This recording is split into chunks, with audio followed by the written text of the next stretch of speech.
Now we know that you're here for one thing and one thing only, and that's how to make the perfect peanut butter and jelly sandwich.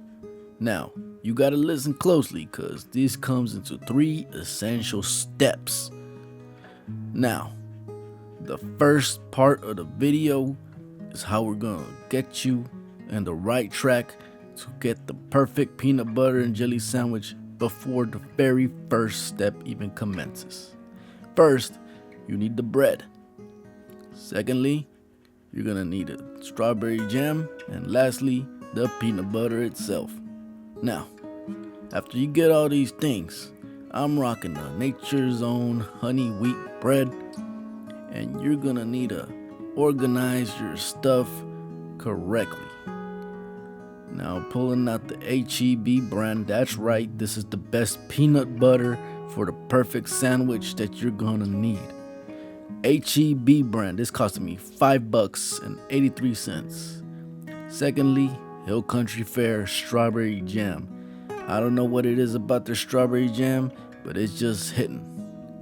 Now, step one is about how we prepare the bread. You're gonna need to get 2 slices of bread.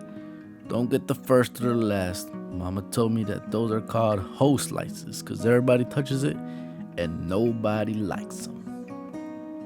Now, we're gonna get the peanut butter, and this is part of step one now. We open it. But get ready for step two because step two is where things get seriously and we could mess up within any parameter of this entire sandwich creation. Now, let's get on to step two. We're gonna need to get a half a spoon.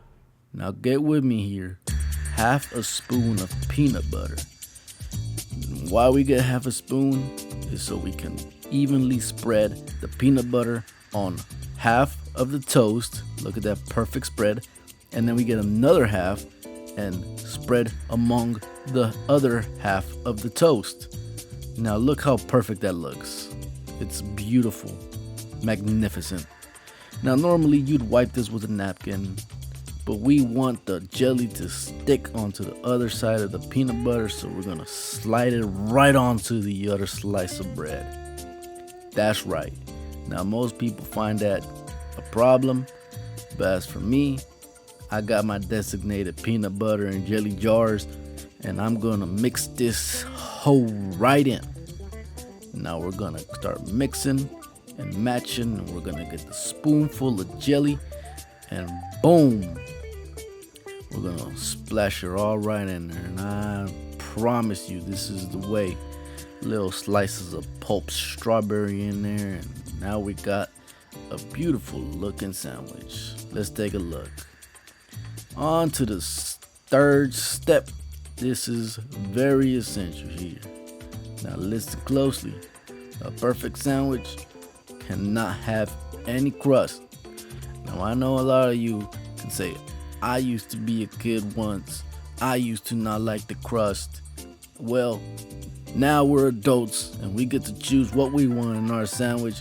And if you want the essential perfect peanut butter and jelly sandwich, you're gonna have to work for it. Get your trusty dusty knife and start cutting away at the crust. Make sure you keep a perfect square. Boom. You see that? You see the technique? On to the second side. Little trusty cut. Make sure to not push in too far. You're gonna fold the bread, and that's not something that you'd want to do. The technique again, little almighty push. Now on to the top half. Let's go ahead and move this over here. Organize that nice and cleanly. Let's cut the other side. Now this one, I ain't gonna flick too hard, you know. Something slight. I don't want to get it on my table and I'm gonna start cleaning. That's gonna be a problem. Then lastly, the bottom side. Now this one could be a bit tricky, so make sure to take your time, take it slow, and boom, you got our beautiful, perfectly sliced, crustless peanut butter and jelly sandwich. Now, what makes this perfect, you may ask? Well, there are many reasons why this is perfect. It's holdable, it's beautiful, and it is an experience. You can fold this in half and eat it like a to-go meal, or you can just take your time, eat it with passion and gratitude of your hard work. Now just look at this beautiful sandwich here. And that's all it is, guys. I promise you, it's not too hard. Thank you guys for watching.